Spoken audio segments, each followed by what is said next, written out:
In Victorian England, fathers were legally allowed to beat their children with anything short of a weapon, but many needed written permission from their wives to hug them. No, seriously, for children of even the wealthiest homes, seeing your father's tears would be rarer than seeing a unicorn in Piccadilly Circus. Quick thing, subscribe if you want more of these. And hey, where are you listening from? What time is it there? Someone from Amsterdam told me they listen at 4 a.m, and I'm wondering if that's before bed or just really early morning. Alright, tonight it's Victorian fatherhood, but wait. Are you comfortable? No, really, check. Pillows, blankets, the whole deal. Where we're going, you'll want to be settled. So congratulations, you're waking up in London, 1862. First thing that hits you is the cold. Not just normal cold, but that bone-seeping dampness that seems to be the permanent condition of English buildings. Your narrow bed has a lumpy horsehair mattress with sheets that haven't been changed in... well, let's not think about that. Unlike your cosy memory foam back in the real world, this bed feels like sleeping on a sack of potatoes that occasionally moves on its own. The darkness is almost complete, except for a faint glow coming through a gap in the heavy curtains. No electric lights here, no phone alarm, just the distant sounds of the household starting to wake, muffled footsteps of servants already hard at work 2 floors below you. You sit up, heart immediately pounding. Today is the day. Father returns from his business trip and the entire household routine will snap back to military precision. The comfortable, relaxed atmosphere that settled over the house during his 2-week absence will vanish the moment his polished boots cross the threshold. Master Henry, are you awake yet? The voice belongs to Mrs. Pottinger, the housekeeper. She doesn't wait for an answer before barging in, carrying a small pitcher of lukewarm water. Come now, your father's train arrives at 10 o'clock sharp. Everything must be perfect. You're what, 10 years old? 11?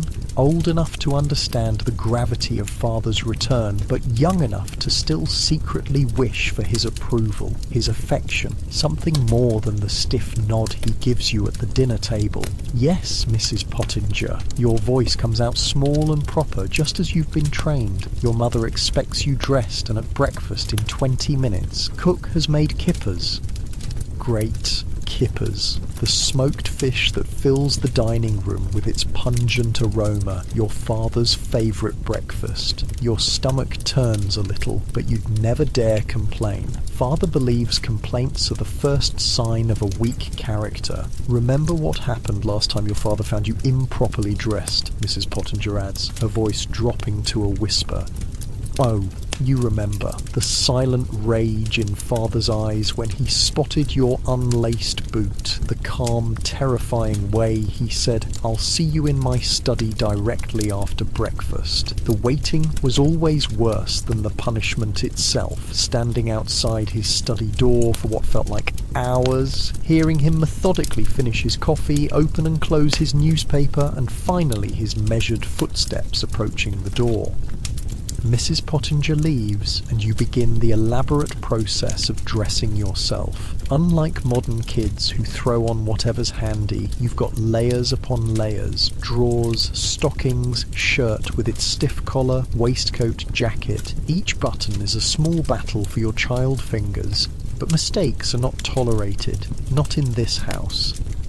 The house itself is a testament to your father's position in society, a narrow but elegant townhouse in a respectable London neighbourhood, 4 stories of mahogany furniture, heavy draperies and rooms that children enter only by invitation. The wallpaper in your bedroom features a pattern of small sailing ships, the one concession to childhood in a room otherwise designed to create a miniature adult. You splash some water on your face from the ceramic basin, wincing at its temperature. Catching your reflection in the small mirror, you straighten your collar one last time. Father would notice even a single wrinkle. "Henry, come down this instant." Your mother's voice carries up the stairs. Breakfast in a Victorian household is a surprisingly substantial affair, especially for adults. The sideboard is laden with covered silver dishes, eggs, bacon, kippers, kidneys, toast racks, and jams. But children, particularly when father is present, are expected to eat quietly and minimally. A soft boiled egg and a piece of toast is your usual allocation. Your mother sits at one end of the table, already dressed in a morning gown of deep blue. She's young still, only in her early 30s, but carries herself with the practiced dignity required of a Victorian matron. She doesn't look up when you enter, but continues buttering a small piece of toast. "Good morning, Mother," you say, executing a small bow as expected. "Good morning, Henry. Sit properly, please. Your sister will join us shortly."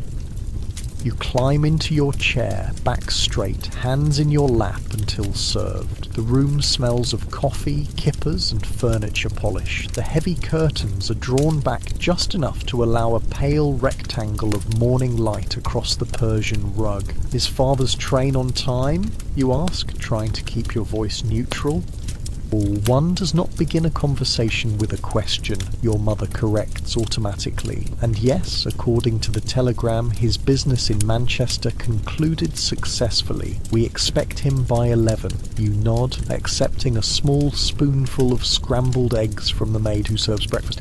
Your little sister Emily arrives, 7 years old and already a master of the silent entry. She curtsies to your mother and slides into her chair without a word.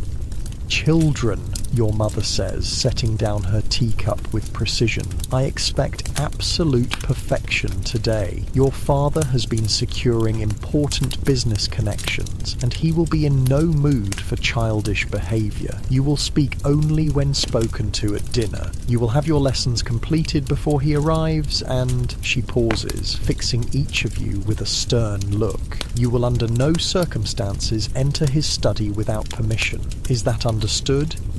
"Yes, Mother," you both murmur in unison. What your mother doesn't say, what she doesn't need to say, is that father's moods upon returning from business trips are unpredictable at best. Sometimes he returns with small presents hidden in his luggage and a rare smile playing at the corners of his mouth. Other times, he brings only a thundercloud of displeasure that hangs over the house for days. Henry will be waiting in the foyer to greet father when he arrives. Your mother continues, "Emily, you will wait in the drawing room until called." The unfairness stings Emily visibly. She adores father despite his strictness, but she knows better than to protest. "Henry," your mother adds, "your mathematics tutor reported that your work was sloppy yesterday. You will redo the entire set before your father returns."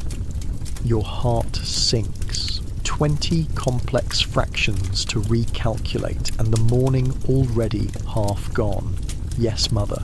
Breakfast concludes in silence. As you rise to leave, your mother stops you with a gentle hand on your shoulder, a rare physical contact that makes you freeze in surprise. "Henry," she says, voice softer than before, "your father has been under considerable strain. The business, well, it's not for children to worry about, but please, do try to make him proud today." The intensity in her eyes tells you more than her words. Something is wrong with the family business. Suddenly, father's return takes on a more ominous significance. "I'll do my best, Mother." And you will, because despite the rigid rules, despite the distance he maintains, despite everything, he's still your father, and somewhere deep in your child's heart you still believe that perfect behaviour might someday earn you what you truly want, his affection freely given, not measured out in rare, formal moments of approval. Back in your room, the mathematics problems seem designed to torment you. Each fraction mocks your efforts as the minutes tick by on the small clock on your desk. Through your window, you can see the street below coming to life. Delivery boys with their carts, a maid from the house across the way beating a rug, two gentlemen in top hats deep in conversation. The real torment isn't the mathematics, though. It's knowing that in a few hours Father will walk through the front door, and the moment he does, you'll once again be torn between craving his attention and dreading his disappointment. Master Henry, Mrs. Pottinger's voice makes you jump, smudging your last calculation. He's coming up the street now. Your mother says to come down immediately. Your stomach plummets as you hastily wipe your ink-stained fingers on a cloth. The mathematics is only half finished. There's no time to change your slightly rumpled jacket. Father is early and you are unprepared. In the entrance hall, your mother is already positioned, back straight, hands clasped before her. She gives you a quick, critical once-over but says nothing about your appearance. Too late now. The sound of footsteps on the front steps, the rattle of the door handle, and then he's there. Father fills the doorway, a tall figure in a dark travelling coat, his beard neatly trimmed, his hat in one hand and his walking stick in the other. His face gives nothing away as he surveys the entrance hall, eyes moving from your mother to you and back again. "Margaret," he says, nodding to your mother. "Charles," she responds with a small curtsy. "We are delighted at your safe return." His gaze shifts to you, and you feel yourself being assessed, measured, every flaw noted. You bow, just as you've been taught. Not too deep, that would be servile, but enough to show proper respect. "Father, welcome home," you say, your rehearsed line delivered without stumbling. He hands his hat and coat to the waiting butler, then does something unexpected. He reaches into his waistcoat pocket and withdraws a small package wrapped in brown paper. "Henry," he says, his voice neither warm nor cold, merely precise. "I trust you've maintained your studies in my absence." You swallow hard, thinking of the half-finished mathematics. "Yes, Father." "Good, then perhaps you might make use of this." He extends the package, and you take it with slightly trembling hands. This is the moment that makes all the rigid rules worthwhile, the rare occasion when Father acknowledges you as more than just an obligation. "Thank you, Father," you say, not daring to open it in his presence without permission. He gives a short nod, then turns to your mother. "I'll refresh myself and then require tea in the drawing room. We have matters to discuss." "Of course," she says. "Emily is waiting to greet you as well." A shadow passes over his face at the mention of your sister. Not displeasure, but something more complex. "Yes, well, business first." He strides past you toward the stairs, his footsteps echoing on the polished wood. Only when he's gone does your mother's posture relax slightly. "Open it then," she says, nodding at the package still clutched in your hands. With careful fingers you unwrap the brown paper to reveal a small brass compass, its needle swinging gently to find north. It's beautiful, practical, and completely unexpected. "He remembered," you whisper, more to yourself than to your mother. 3 months ago, during a rare family outing to the park, you had shown interest in a military officer's navigational equipment. Father had said nothing at the time, and you assumed the moment had passed unnoticed, like so many others, but he had remembered. Your mother's hand touches your shoulder again, this fleeting contact speaking volumes in a household where physical affection is rarely displayed. Put it away safely now, and finish your mathematics before he asks about it. You clutch the compass tightly, this physical proof that somewhere behind Father's rigid exterior, he sees you, actually sees you. In the relative privacy of the stairwell, you allow yourself a moment of pure joy, pressing the compass to your chest. The Victorian father is a complex creature, bound by society's expectations, driven by the need to create proper English gentlemen and ladies, restricted by rigid codes of behaviour that seem alien to modern sensibilities.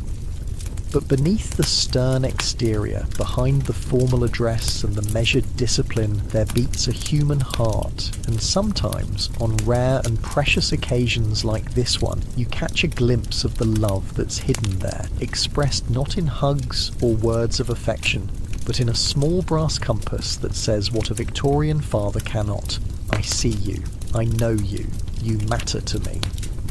You carefully pocket the compass and hurry back to your mathematics problems. Father is home and the house has shifted back to its most formal self, but as you work, your fingers occasionally drift to your pocket, touching the solid proof that the distance between you and your father might be measured in more ways than just the proper bow at breakfast. Because in Victorian England, love often speaks in whispers, in small gifts, in moments of unexpected attention, and sometimes that has to be enough. As Father disappears into his study, his sanctuary where no one enters without explicit permission, you return to your desk with renewed determination. What you don't know yet is that today something is about to change. The careful balance of your Victorian household is about to shift, and the true nature of your father's heart will be revealed in ways you never imagined possible. In a world where children and fathers orbited each other like distant planets constrained by gravity but rarely touching, you're about to discover what happens when those orbits finally, unexpectedly collide. Your real education is about to begin. The ink on your mathematics page has barely dried when you hear it. Raised voices from below. Father's deep baritone, usually so controlled, now sharp with alarm. Your mother's higher tones, attempting to soothe, but tinged with her own worry. Something is very wrong in the world of adults, and despite a lifetime of training to stay in your place until called, you find yourself drawn toward the sound like a moth to flame. After all, the compass in your pocket proves that sometimes rules were meant to be broken, even in Victorian England. You place it on top of your mathematics book and slip quietly toward the stairs, each step bringing you closer to a truth you never expected to discover, that behind the stern mask of Victorian fatherhood lies a heart as vulnerable and human as your own. You freeze on the landing, caught between two worlds, the safety of your room with its unfinished mathematics and the forbidden territory of downstairs where adult concerns are unfolding. Your bare feet make no sound on the polished wood as you creep toward the banister. Charles, please lower your voice. The children will hear. Your mother's voice drifts up, strained but still maintaining that essential Victorian composure. Let them hear. Father's voice cracks like thunder. Perhaps they should know what their future holds if this continues. You've never heard him like this before. The careful control that defines him, that defines every proper Victorian gentleman, has slipped. It's both terrifying and strangely thrilling. The Manchester investors pulled out, he continues, voice dropping to a harsh whisper that you strain to catch. Bradford too, they're saying the American situation is too unstable. Cotton prices are through the roof and no one's willing to take the risk. American situation? You try to make sense of the words. There's a war happening across the ocean. You've heard whispers of it, seen the headlines on Father's newspaper, something about states and slavery and President Lincoln. But surely the reserve capital will sustain us until your mother begins. There is no reserve capital. Father's fist slams against something solid. His desk, perhaps. Jameson has been cooking the books for years. The money's gone, Margaret. All of it. A small gasp escapes your mother. The closest thing to an emotional outburst you've ever heard from her. The floorboard beneath your foot creaks, and suddenly the voices stop. You hold your breath, heart hammering against your ribs. "Henry," your mother calls. "Is that you on the stairs?" Caught. There's no escape now. Victorian children might be seen and not heard, but right now you're not supposed to be either. You descend the remaining stairs, each step feeling like a march to the gallows. In the doorway of Father's study, you stop and bow, eyes fixed on the Persian carpet beneath your feet. I heard voices," you manage. Father stands behind his massive mahogany desk, his face a storm cloud. Your mother sits in one of the leather chairs opposite him, her back rigid as a fireplace poker. "You were eavesdropping," Father states, not a question. "No, sir. Yes, sir. I was concerned." Father's eyes narrow. In this moment, you're acutely aware of your vulnerability. A child in a world controlled entirely by adults, where one misstep can lead to severe consequences. This isn't like modern times, where children have rights and protections. Here, your father's authority is absolute. But then something unexpected happens. Father sighs, the anger seeming to drain from him like water from a basin. He looks suddenly older, the lines around his eyes deeper than you've ever noticed before. "Come in, boy," and close the door. Your eyes widen in surprise. Enter the study, Father's sacred domain. Children are summoned here only for punishment or the most formal of communications, never for whatever this is. You glance at your mother, who gives a small nod, her face unreadable. The study smells of leather, tobacco, and furniture polish. Heavy curtains filter the midday light into a dim, serious glow. Every surface gleams with polish and purpose. The bookshelves lined with leather-bound volumes, the globe in its wooden stand, the row of perfectly sharpened pencils on the desk. "Sir, I apologize for the interruption, and for the mathematics," you begin, falling back on formality as a shield. "Sit down, Henry," Father interrupts, gesturing to the chair beside your mother. You perch on the edge, back straight, hands folded in your lap, just as you've been taught. The clock on the mantel ticks loudly in the silence. "Your mother and I have been discussing business matters," Father says finally. "Matters that do not ordinarily concern children. However," he exchanges a look with your mother, "circumstances have changed."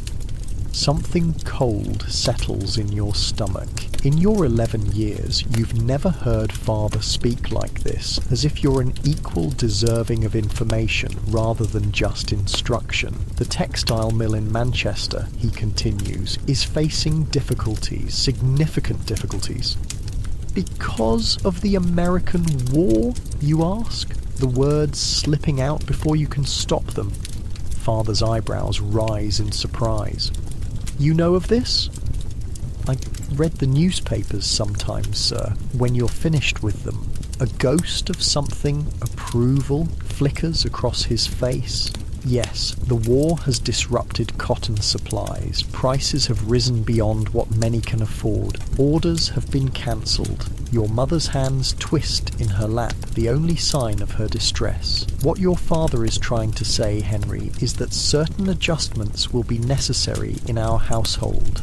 Adjustments. The word hangs in the air like a guillotine blade. "We will need to economize," Father says bluntly. "Dismiss some of the staff, your Latin tutor, perhaps relocate to a smaller residence." The weight of his words crashes over you. In Victorian England, a family's position in society is everything. The number of servants, the location of one's home, the quality of one's education, these aren't just comforts, they're the markers that separate respectable middle-class families from those on the brink of ruin. But Your voice falters. What will happen to us? It's a child's question, direct and unvarnished by social niceties. In any other circumstance, father would have reprimanded you for such bluntness. Instead, he rubs his hand across his face, a gesture so uncharacteristically vulnerable that it frightens you more than his anger ever could. I don't know, Henry, he says quietly. I truly don't know.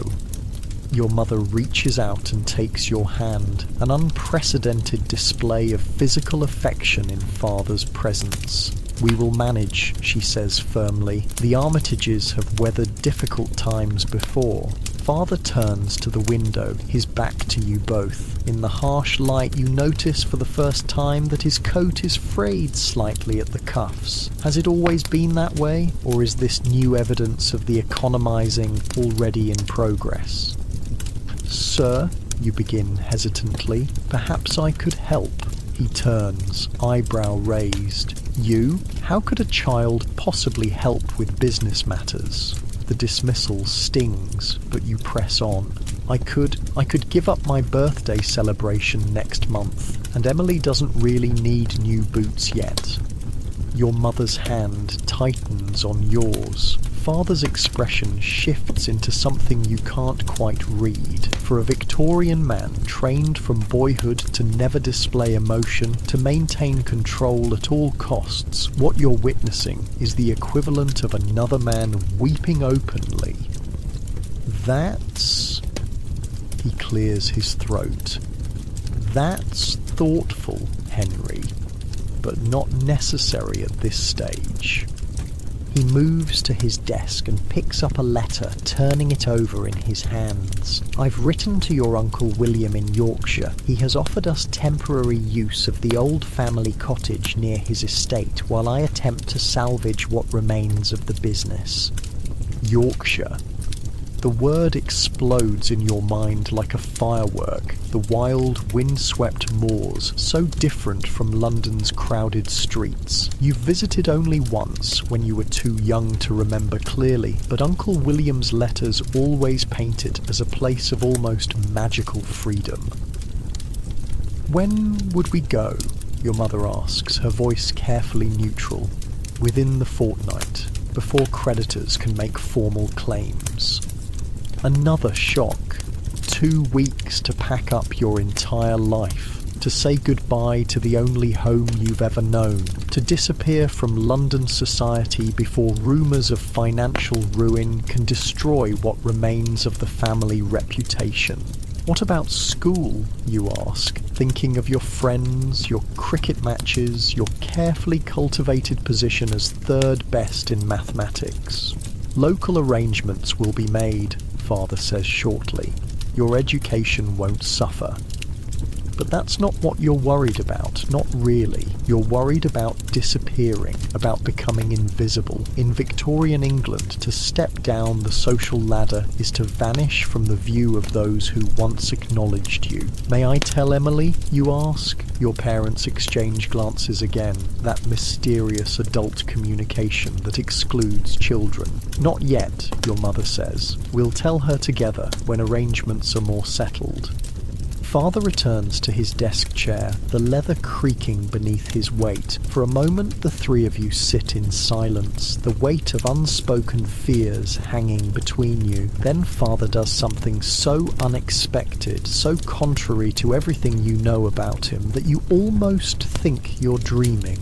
He opens a drawer in his desk and pulls out 3 small glasses and a decanter of amber liquid. With deliberate movements, he pours a splash into each glass, then pushes one toward your mother, and one toward you.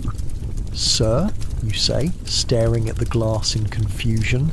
A small measure of brandy, he says, his voice oddly gentle, medicinal under the circumstances. Your mother starts to protest, but Father holds up his hand. The boy is old enough to know our situation. He's old enough for a sip of brandy. You reach for the glass, feeling as if you've stepped into some strange alternate world where Victorian fathers suddenly treat their children like small adults. The liquid burns your throat as you sip it, and you struggle not to cough. Father's mouth twitches at your expression. Not quite a smile, but close. I had my first brandy at about your age, he says, when my father's shipping venture collapsed in 32. This revelation that father was once a boy, that his family too faced hardship, is as startling as being offered alcohol. What happened then, you ask, emboldened by the brandy and this strange new dynamic? We survived, he says simply, as will we now. He sets his glass down and steeples his fingers, studying you with an intensity that makes you want to squirm. Henry, I'm going to ask something of you that I would not ordinarily ask of a child. You straighten in your chair, trying to look worthy of whatever adult responsibility is coming. In Yorkshire, things will be different. Your mother will need your assistance. With Emily, with household matters, I may be required to travel, to meet with investors, to salvage what I can of the business. I'll help, you promise instantly. I'll do whatever is needed, sir. He nods, satisfied. I know you will. You're an Armitage. The praise, so rarely given, warms you more than the brandy, but there's something else in his expression, something that looks almost like regret. There's one other matter, he says, reaching into his waistcoat pocket. He withdraws a small, worn leather case and places it on the desk between you. This belonged to my father and his father before him. With careful fingers, you open the case. Inside lies a silver pocket watch, its surface engraved with an intricate pattern of oak leaves. When you press the catch, it opens to reveal a white face with elegant black numerals and hands. It's tradition to pass it to one's son when he comes of age, father continues. You're still some years from that milestone, but circumstances... He trails off, clearing his throat. In any case, it seems prudent to ensure you have it now. The implication sits heavy in your chest. Father is giving you this now because he fears what the future holds, because he cannot guarantee he'll be able to maintain this cornerstone of middle-class respectability, the passing of heirlooms from father to son. I'll treasure it, sir, you say, your voice thick with emotion that a proper Victorian boy should never display. See that you do, he replies gruffly, and keep it private. No need to advertise our situation more than necessary. Your mother rises suddenly, smoothing her skirts with trembling hands. I should check on Emily and begin making arrangements. Father nods, and she glides from the room, closing the door softly behind her. You move to follow, the watch clutched in your hand. Henry, Father says, stopping you. A moment more, if you please. You turn back, uncertain. The study feels different without your mother's presence, more intimate, more dangerous somehow. Father stands and moves to the bookshelf, running his fingers along the spines as if searching for something. You read the newspapers, he says, not looking at you. Yes, sir, when permitted. And what do you make of this American conflict? The question startles you. Father has never asked your opinion on current events, on anything, really. I think it's about slavery, sir, about whether it's right to own people. He selects a book and pulls it free. A simple view, but not incorrect. And what do you think? Is it right to own people? This feels like a test, though you can't imagine the correct answer. No, sir, you say finally. I don't believe it is. He nods slowly. And yet, our family fortune, what remains of it, was built on cotton picked by enslaved hands. He turns to face you, the book held against his chest like a shield. Does that trouble you?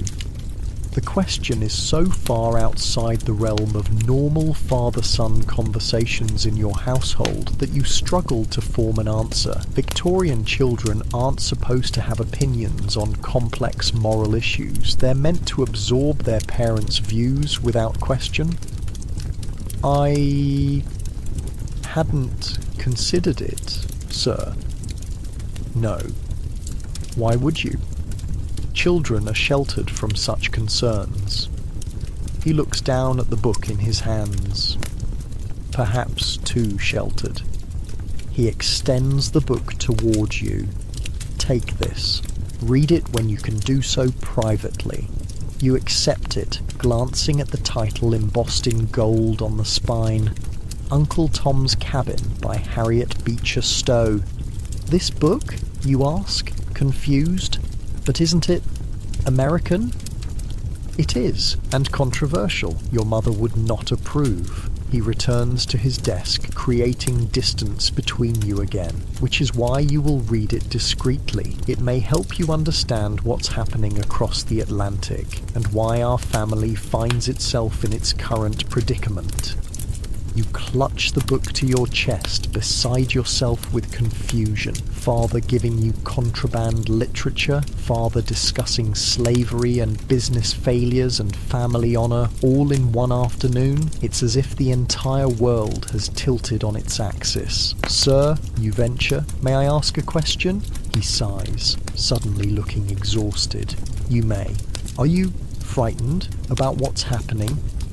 The question hangs in the air between you, so improper, so direct that you immediately regret asking it. A proper Victorian child would never dare to suggest their father experienced something as human as fear. For a long moment he simply stares at you, then very quietly he says, "Yes, Henry, I am."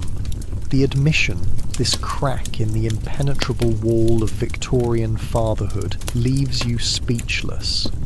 "That will be all," he says, turning away to stare out the window. "Please close the door on your way out." Just like that, the moment of unprecedented honesty is over. You're dismissed, returned to your proper place in the hierarchy. But as you leave, clutching the forbidden book and the ancestral watch, you realize something has fundamentally changed. For the first time, you've seen behind the mask of Victorian fatherhood. You've glimpsed the man behind the starched collar and stern pronouncements. A man who fears failure, who worries for his family's future, who perhaps loves his children more deeply than his era's rigid customs allow him to express. You pause at the door, looking back at his silhouette against the window. In that moment he seems smaller somehow, human-sized rather than the towering figure of authority who has dominated your childhood. "Father," you say softly, the word feeling different in your mouth now. He doesn't turn. "Yes?" What you want to say is something no Victorian child would ever say to their father. "I understand. I'm scared too. We'll face this together." Instead, you say, "Thank you for the watch and the book." He nods once, still facing the window. "You're welcome, son." Son, not Henry or boy, but son. The word wraps around you like a blanket, warming places inside you that have always been cold. You close the door quietly behind you, your mind reeling from everything that's happened. The financial ruin, the move to Yorkshire, the unprecedented glimpse into father's inner world. As you climb the stairs back to your room, you realise you're clutching the pocket watch so tightly that its pattern is imprinting on your palm. You ease your grip, opening your hand to study it properly. Only then do you notice something engraved inside the case, below the clock face. Tiny letters, almost worn away with time. "To my beloved son, may you always find your way home." Home. A word that meant one thing this morning, and something entirely different now. No longer the elegant London townhouse with its strict routines and rigid hierarchies, but something more fluid, more fragile. Home is where father will be, where mother and Emily will be, where the four of you will face whatever comes next, not as the perfect Victorian family presenting a flawless facade to society, but as real people with fears and hopes and unspoken love. You tuck the watch and book beneath your mattress for safekeeping and return to your mathematics problems. But the numbers swim before your eyes, suddenly insignificant in the face of all you've learned. In 2 weeks, everything will change. The carefully constructed world of your Victorian childhood will crumble away, revealing something rawer, truer beneath. And somehow, despite all the uncertainty ahead, you feel a strange, buoyant hope. Because today, in his study, Father called you son in a tone that held more warmth than formality, because today the impenetrable wall between Victorian fathers and their children developed its first precious crack. Outside your window, London continues its bustling afternoon rhythms, unaware that inside these walls a small revolution has taken place, not with flags or proclamations, but with a shared glass of brandy, a silver pocket watch, and 3 simple words. Yes, I'm afraid. The days after Father's revelation pass in a flurry of hushed conversations behind closed doors and servants being summoned for tearful dismissals. Your once orderly Victorian household has become a hive of barely controlled chaos as Mother sorts through possessions, deciding what can be taken to Yorkshire and what must be sold. Emily remains blissfully unaware of the coming changes. At 7 years old, she inhabits the sheltered world of the nursery, playing with her porcelain-faced doll and practicing her needlework under the watchful eye of her governess, Miss Winters. You've kept Father's secrets, both the watch beneath your mattress and the dire financial situation. The weight of adult knowledge sits heavy on your shoulders, making you feel simultaneously older than your years and terribly, frighteningly small. 3 days after Father's return, your mother makes an unexpected announcement at breakfast. Your father has suggested we might spend Sunday afternoon at the Crystal Palace, she says, carefully buttering a piece of toast. The weather is expected to be pleasant. You nearly drop your spoon in surprise. The Crystal Palace, that magnificent glass structure housing exhibitions of art and industry, is a favourite destination for London families of means. Under normal circumstances, an outing there would be unremarkable. But these are not normal circumstances. All of us, you ask, unable to hide your shock. Indeed, Mother replies, her eyes meeting yours briefly with a warning to maintain composure. Your father believes we should enjoy London's attractions while we still reside here. The true meaning is clear. This may be your last chance to visit such places before financial ruin forces your retreat to Yorkshire. Emily claps her hands in delight, oblivious to the subtext. Will there be the exotic birds, Mamma, and the glass fountain? Yes, dear, all the usual exhibits. And will Father really come with us? Emily presses, her excitement revealing how rare such family outings truly are. In most Victorian families, fathers exist at the periphery of children's daily lives, appearing at designated times and for specific purposes, to lead prayers, dispense discipline, or evaluate educational progress. The idea of Father voluntarily spending an afternoon in the company of his children is almost as shocking as the financial revelations in his study. Yes, your father will accompany us, Mother confirms, her tone suggesting this topic requires no further discussion. Sunday arrives with unexpected sunshine, a rarity in London's typically grey spring. The household erupts in a flurry of preparation. For a Victorian family outing, appearance is everything. Even in the privacy of your financial distress, public perception must be maintained at all costs.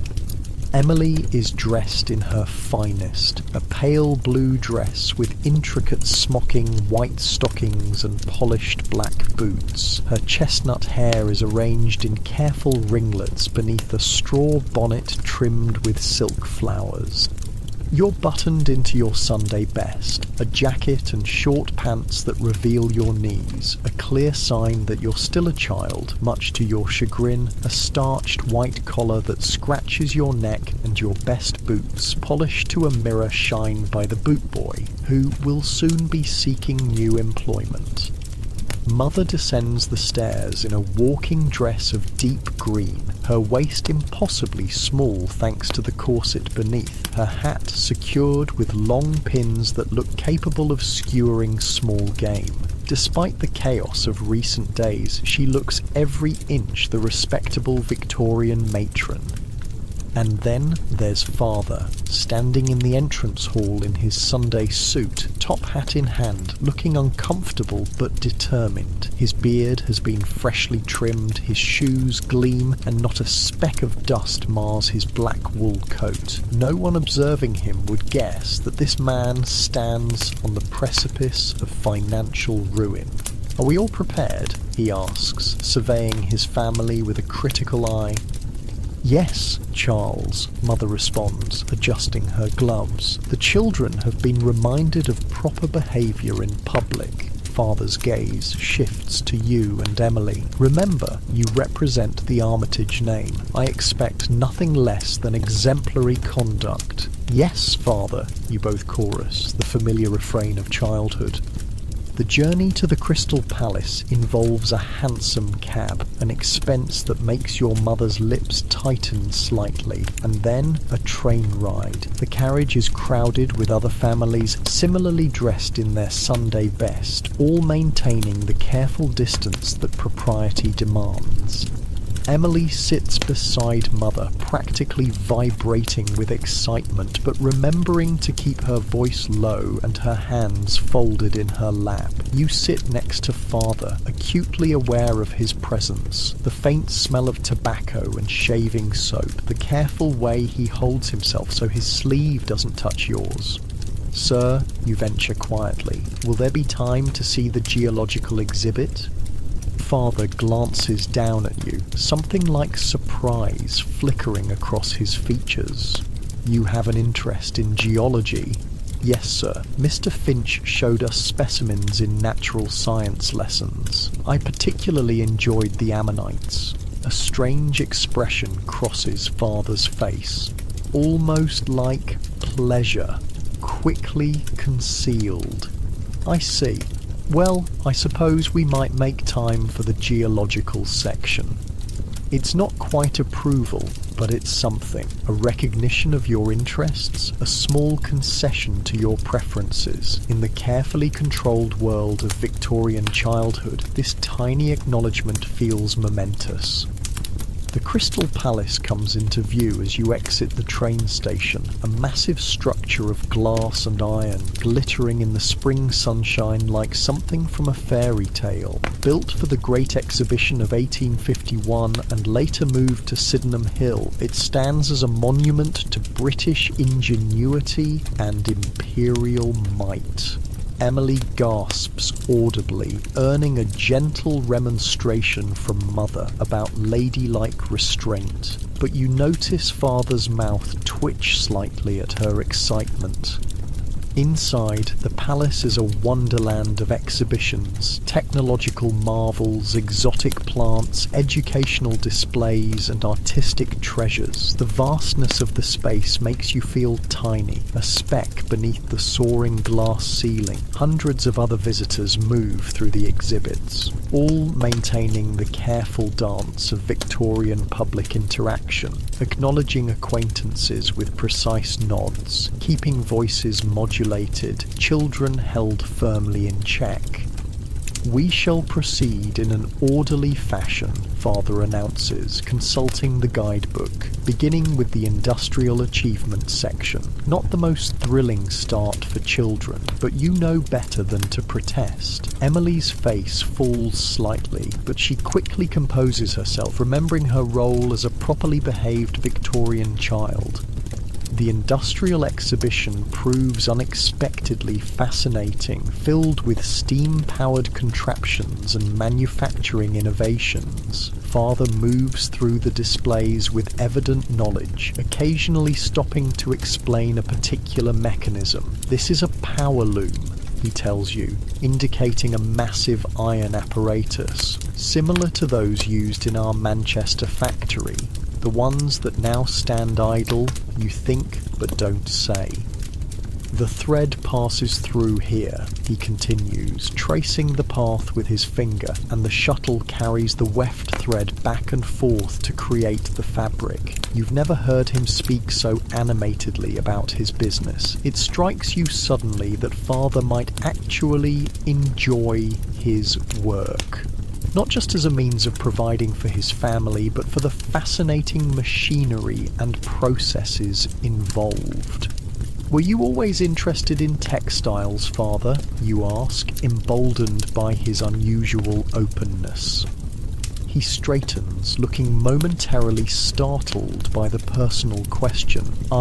Yes, I suppose I was. My father expected me to enter the church, but I preferred more practical pursuits. This tiny glimpse into Father's past, the revelation that he once defied his own father's expectations, feels like discovering a secret passageway in a familiar house. The machines are quite ingenious, you offer, testing this new conversational territory. Indeed, though the human cost is considerable, his expression darkens. The mill workers endure conditions that you and Emily have been fortunate to never witness. Another shock. Father expressing concern for the working classes, the same man who, until recently, you'd imagined cared only for profit and propriety. Before you can pursue this surprising turn, Emily tugs at Mother's sleeve. "Mamma, might we see the fountains now, please?"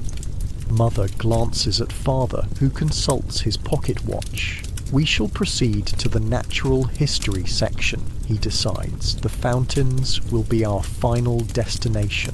Emily's face falls, but she doesn't argue. Victorian children learn early that adult decisions are not to be questioned. As you move toward the natural history exhibits, you notice Father's hand briefly touch the small of Mother's back, a tiny gesture of affection rarely displayed in public. She looks up at him with a soft expression that transforms her usually composed features. They love each other, you realise with surprise? Not just in the formal, contractual way of Victorian marriages, but with genuine affection. How have you never noticed this before? The natural history section proves to be Emily's undoing. The glass cases containing preserved exotic animals, some posed in lifelike hunting stances, fascinate and terrify her in equal measure. When you reach the tiger display, she suddenly bursts into tears. "Emily!" Mother hisses, mortified by this public display of emotion. "Compose yourself immediately."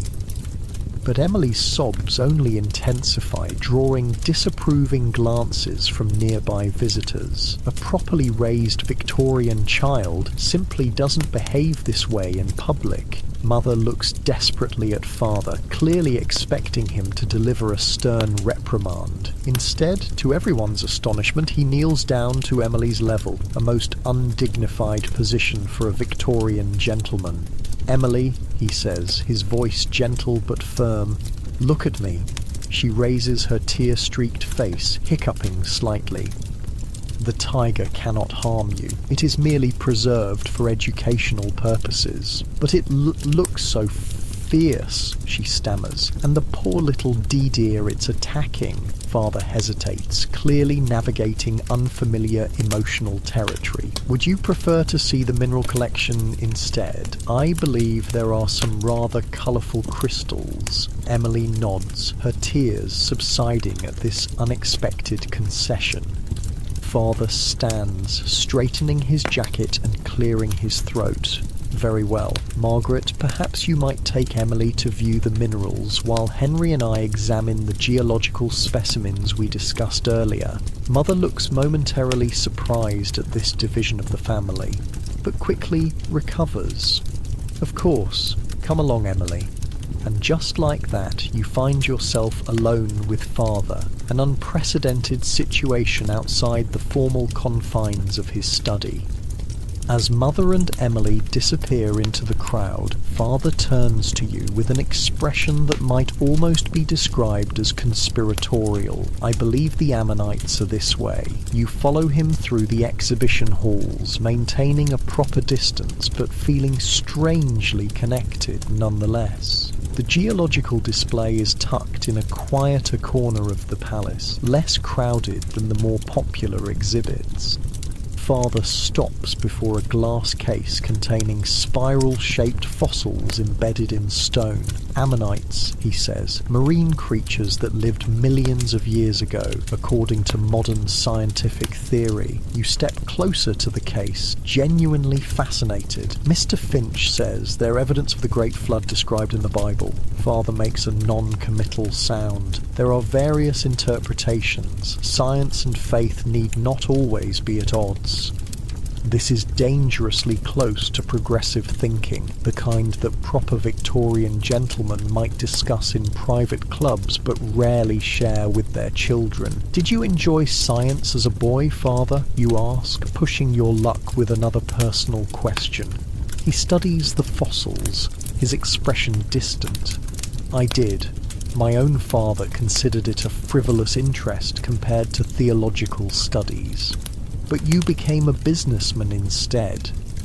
Necessity often dictates our paths more than preference, Henry. He moves to the next case containing polished gemstones. I had hoped to travel, to see the geological wonders of the world firsthand. The Grand Canyon, the white cliffs of Dover, the volcanic formations of Iceland.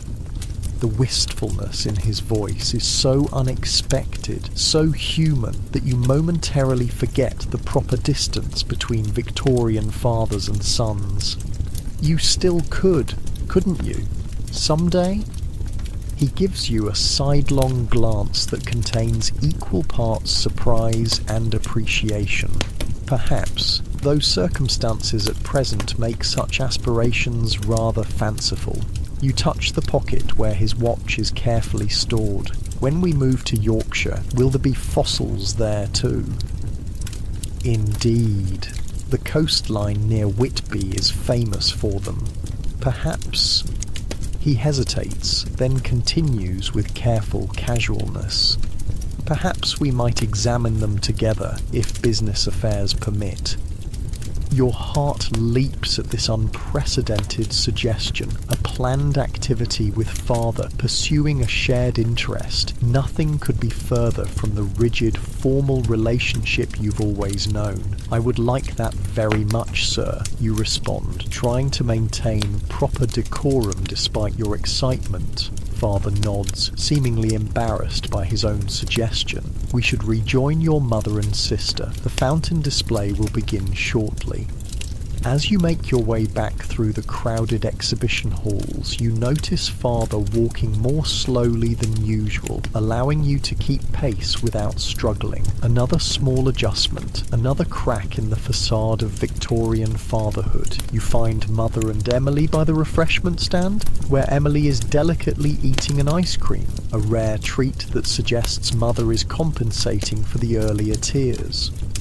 Charles, there you are, Mother says, relief evident in her voice. I was beginning to worry you'd been waylaid. Henry and I were examining the geological specimens, Father explains, as if spending time alone with his son is the most natural thing in the world. Is that ice cream, Emily?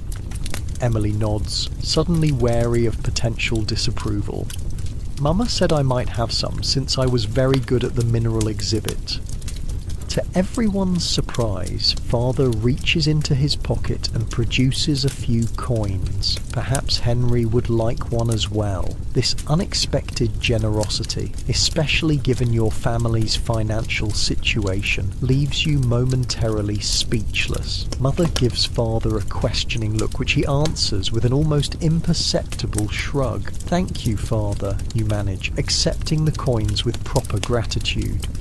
While you wait in line at the refreshment stand, you observe your parents from a distance. They stand close together, mother's hand resting lightly on father's arm as they speak in low voices. There's an intimacy between them that you've rarely witnessed, as if the public mask has slipped just slightly, revealing the true partnership beneath. The ice cream is sweet and cold on your tongue, a simple pleasure that seems more precious now that you understand the precariousness of your family's situation. You savour each bite, watching Emily's delight as she finishes her own portion. The fountain display will commence in 5 minutes, father announces, consulting his watch, not the family heirloom now hidden in your pocket, but his everyday timepiece. We should secure a favourable vantage point. The central fountain is the Crystal Palace's crowning glory, an elaborate system of water jets and coloured lights that draws gasps of appreciation from the assembled crowd. Father positions your family at the edge of the viewing area, Emily hoisted onto his shoulders for a better view, an unusually physical interaction that draws surprised glances from nearby visitors. As the water dances and the coloured lights shimmer, you steal glances at your father's face. His expression has softened, the stern lines eased by what might actually be enjoyment. With Emily perched on his shoulders, her small hands resting on his head for balance, he looks less like the intimidating patriarch of your daily life, and more like, well, like a father. A proper Victorian father, certainly. Still formal in his speech, still conscious of appearances, still the unquestioned authority in your family, but also a man with dreams of seeing geological wonders, a man who defied his own father to pursue his interests, a man who kneels to comfort his crying daughter regardless of social propriety. As the fountain reaches its spectacular finale, jets of water soaring nearly to the glass ceiling, Emily lets out a delighted squeal that would normally earn a reprimand, but father merely adjusts his grip on her legs, securing her more firmly on his shoulders. "It's magnificent, isn't it?" he says, and you're not sure if he's speaking to Emily or to all of you. "The most beautiful thing I've ever seen," Emily declares with absolute conviction. "You said the same about the butterfly conservatory," you remind her with brotherly teasing. "Both can be true," father says unexpectedly. "Beauty need not be ranked in order of preference, Henry." This philosophical observation from the man who insists on precise hierarchies in all things, from the household staff to your academic subjects, is yet another surprise in a day full of them. As the crowd begins to disperse, father lifts Emily down from his shoulders and straightens his jacket. The brief moment of relaxed fatherhood passes, and he resumes his usual dignified posture. "We should begin our journey home," he announces. "It would not do to be caught in the evening rush." The return trip passes in contented silence. Emily falls asleep against mother's shoulder, exhausted by the day's excitement. You find yourself fighting your own drooping eyelids, lulled by the train's rhythm. Just as you're about to succumb to sleep, you feel something unexpected, the slight pressure of father's hand on your shoulder, steadying you as the train rounds a curve. The touch lasts only a moment before he withdraws, resuming the proper Victorian distance. But that brief contact, so rare, so precious in your physically restrained household, sends warmth spreading through your chest. It's not a hug or an embrace. Victorian fathers don't offer those, at least not outside the nursery years, but it's something, a wordless acknowledgement of connection. As London's buildings come into view, father clears his throat softly.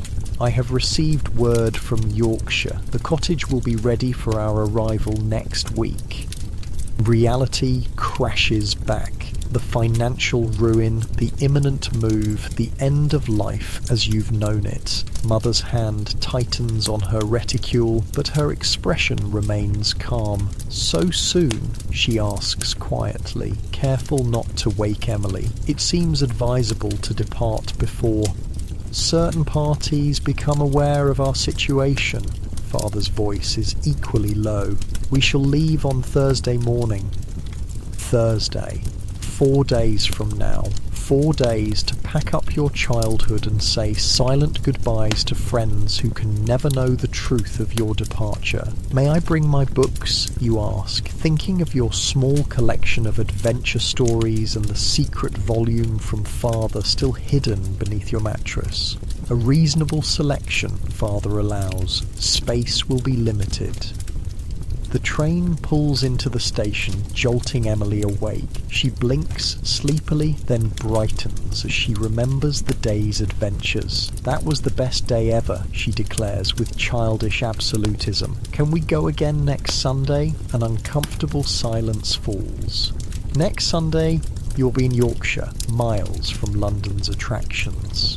We shall find new adventures in Yorkshire, Mother says finally, smoothing Emily's rumpled hair. The countryside has its own pleasures. Emily's forehead wrinkles in confusion. Yorkshire? Are we going on holiday? The moment has come sooner than expected. Father looks at Mother, who nods slightly. Emily, Father says, his voice gentler than you've ever heard it, we have some news to share with you. As the family disembarks from the train, moving through the crowded station with Emily's questions growing increasingly distressed, you notice Father's hand resting protectively on her small shoulder, not the distant Victorian patriarch from your early childhood, but a man trying, within the severe constraints of his era and upbringing, to comfort his daughter through an upheaval he himself has caused. And you realise that the Crystal Palace outing wasn't merely a last hurrah before financial disgrace. It was Father's attempt to give his children a final happy memory of London, a gesture of love expressed not in words or embraces, but in the currency most available to a Victorian father: experiences, allowances, small permissions. As you step out into the fading afternoon light, the pocket watch rests heavy against your chest, a constant reminder of all that has changed and all that remains uncertain. But beside it, lighter but equally significant, rests the memory of Father's hand on your shoulder, steadying you as the world shifts beneath your feet. In 4 days, everything you know will be left behind. But perhaps, you think with cautious hope, something new and unexpected might be found in its place. The next 3 days pass in a blur of packing trunks, sorting possessions, and tearful goodbyes to the remaining servants. Emily, now aware of the impending move, vacillates between excitement about the countryside and distress over leaving her familiar world. Will there be other children to play with? She asks repeatedly, clutching her porcelain doll to her chest.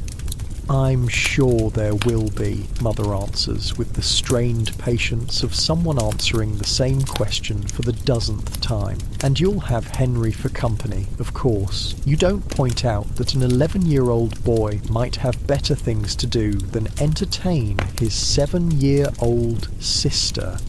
The truth is, in this sea of change, Emily's familiar presence is one of the few constants you can cling to.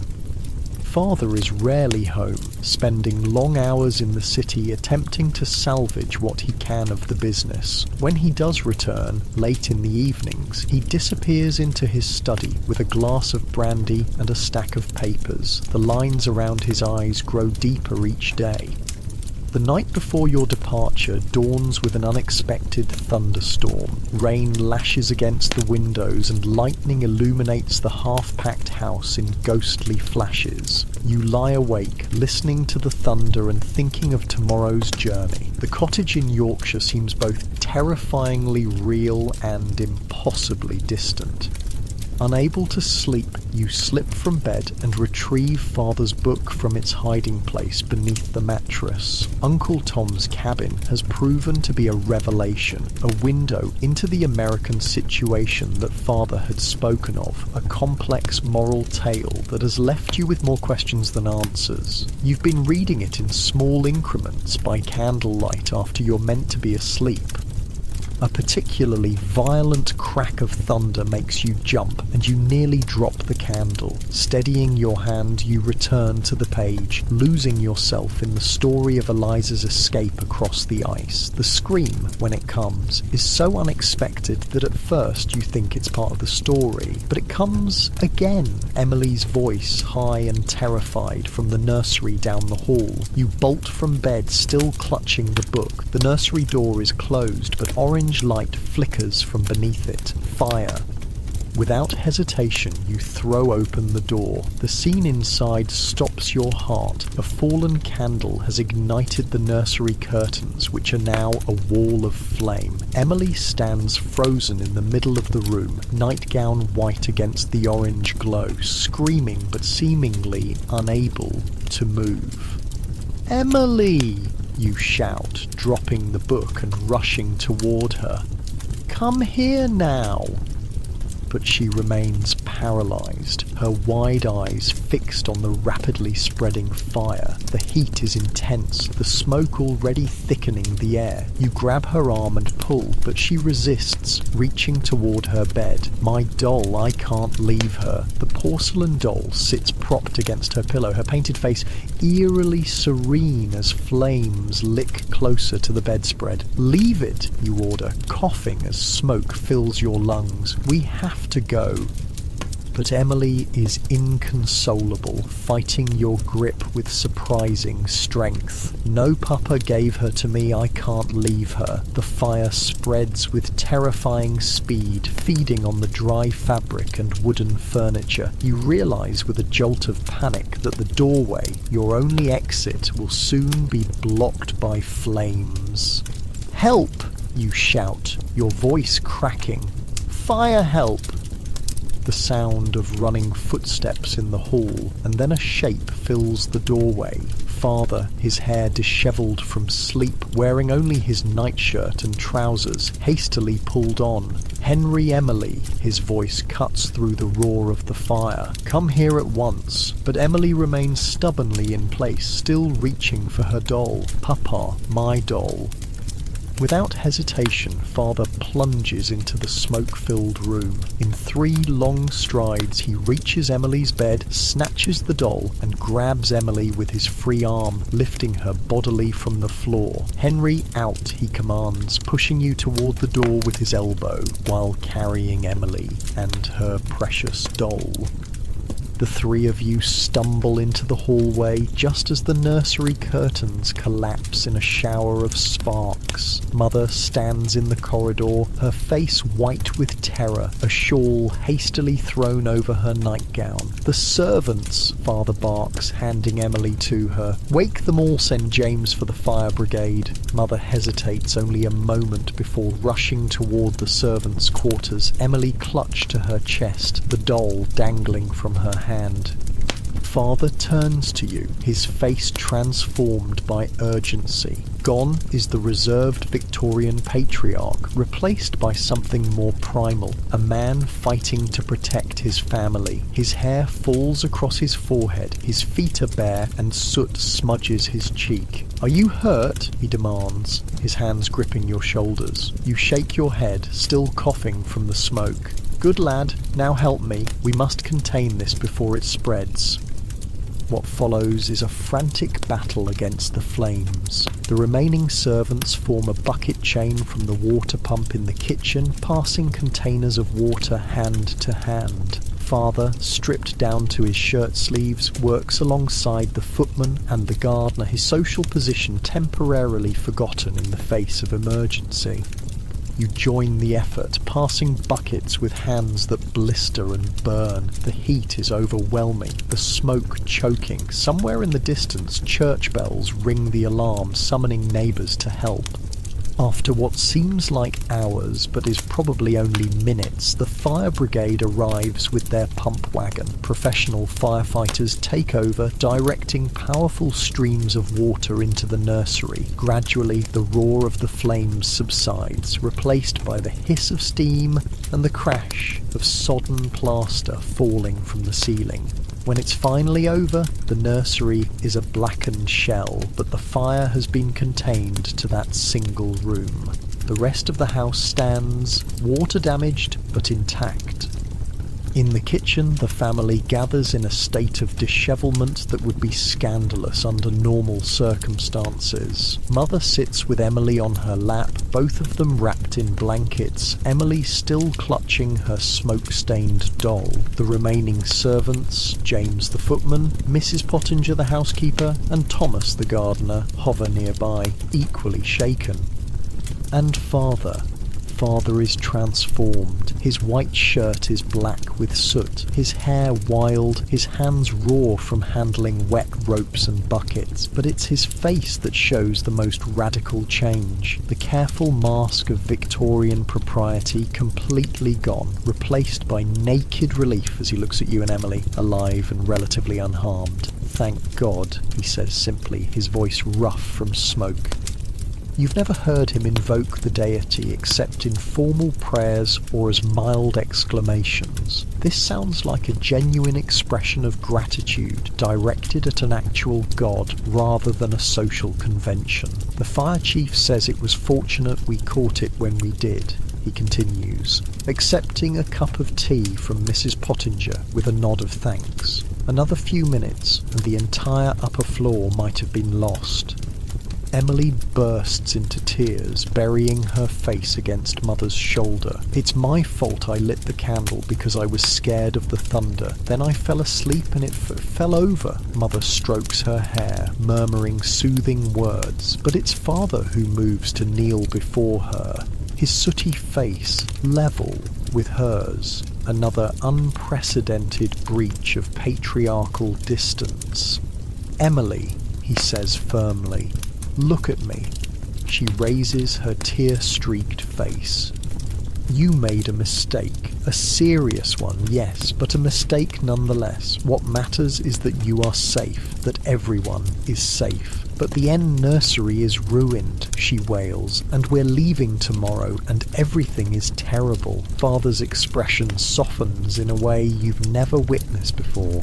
"The nursery is just a room. Rooms can be rebuilt. You and Henry, you cannot be replaced."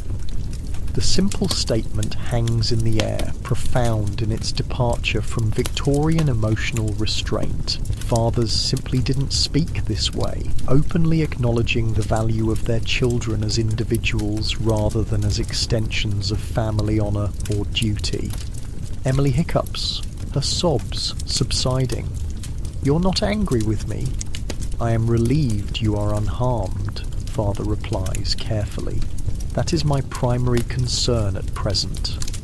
It's not quite the effusive forgiveness a modern parent might offer, but for a Victorian father, it's extraordinarily gentle. Mother shifts Emily on her lap. "Charles, perhaps the children should try to rest for a few hours. Dawn will be here soon, and we still have the journey ahead."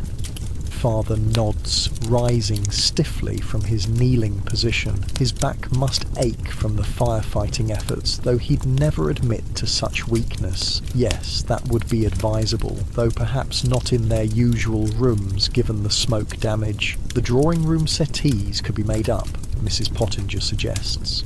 "See to it," Father agrees, then turns to you. "Henry, a word before you retire." Your stomach tightens instinctively. Despite everything that's happened tonight, the summons for a word still triggers anxiety. Father leads you to his study, which smells faintly of smoke, but is otherwise untouched by the fire. To your surprise, he doesn't go behind his desk, the usual position of authority for parental pronouncements. Instead, he gestures to two leather armchairs by the cold fireplace. "Sit," he says, lowering himself into one chair with a barely suppressed groan. You perch on the edge of the other chair, uncertain what to expect. Father studies you for a long moment, his face unreadable in the dim light of the oil lamp. "You went into the nursery," he says finally, "when you heard Emily scream. It's not a question, but you answer anyway." "Yes, sir," without hesitation, from what I observed. "She was in danger, sir." He nods slowly. "Indeed she was, and you placed yourself in danger to help her." You're not sure how to respond to this statement of fact, so you remain silent. That was... Father seems to search for the right word. Commendable. The praise, so rare and unexpected, warms you more than the tea you'd sipped in the kitchen. "Thank you, sir."